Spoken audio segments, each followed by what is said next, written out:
All right, let's bring in James Freeman, Fox News contributor and assistant editor of the Wall Street editorial page. And I read a Wall Street editorial on this, and I'm sure that you had something to do with it, which said the following, quote, after her comments about Taiwan: Ms. Ocasio-Cortez could have taken cover under the fact that U.S. policy is to decline to answer the question.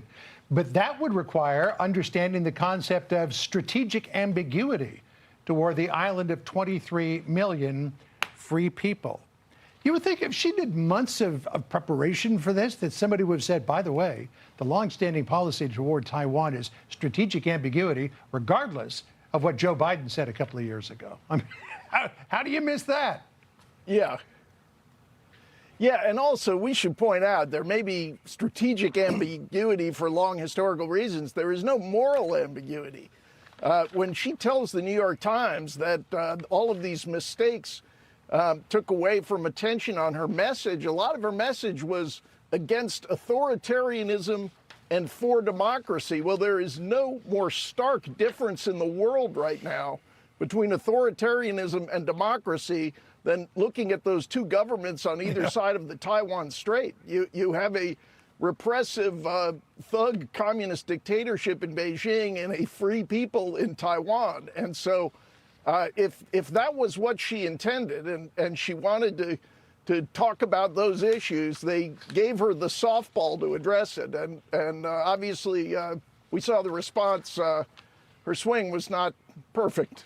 I mean, but she is hardly the first, galvanizing among her supporters, politicians, who has very fiery, strong messaging on the domestic, on local issues, and then really fumbles the ball when confronted with a foreign policy question, no matter how remedial and how long-standing the policy issue may be. We've seen it happen even on presidential debate stages.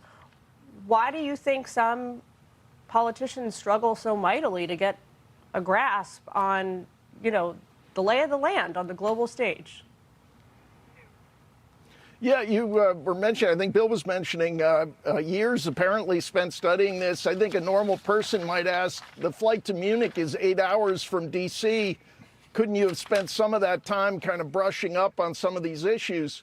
She told the New York Times this wasn't about preparing for a presidential run, but I think she's probably looking at what seems to be a weak field and thinking, why not at least throw myself into consideration? And this is the kind of event that is meant to show, as all voters want in a president, that she has knowledge and expertise and some facility with foreign policy. And it was a total failure, but I don't think that means she's out of the contest. I think most of the people in our industry will quickly forget this. The New York Times kind of wanted to put the best face on things, quoting various generally former or kind of lower tier officials over there saying that she had a welcome message.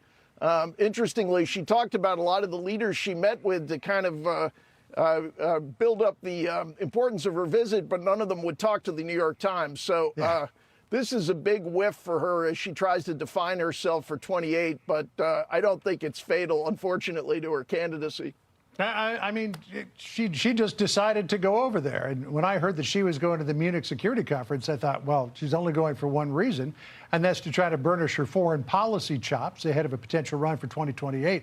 And in terms of who she's blaming for all of this, people taking, 6 to 10 second clips and making them go viral. Listen to what Ben Shapiro said, because he lays it out pretty good. Listen here. That is your fault, lady. It's nobody else's fault. You were the one who went. And obviously, look, she was taking her 2028 bike out for a spin. She hit the embankment. She flipped head over heels and went all the way down the mountain. It's her fault. I mean, whose fault is it, right? She's the one who chose to go over there. She's the one who chose to go over there without the full knowledge of U.S. policy, without having some sort of murder board saying, these are the questions that you're going to be asked. And she just fell flat in her face.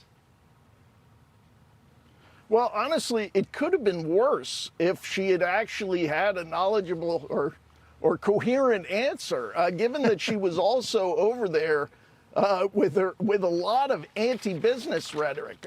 Taiwan, obviously a shining example of what free people and free markets can do, in contrast to to centrally planned societies, I'm not sure we would want to hear what she thought about the Taiwanese system of free enterprise and free people versus the Chinese system of unfortunately communism. She is a democratic socialist. I'm not sure that answer would impress Americans any more than all of the stumbling and mumbling did.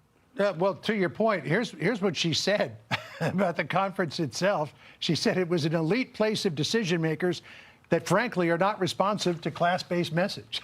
So there you go. Yeah, better luck next time, I guess, is the takeaway for her. I guess. James, thanks for joining us.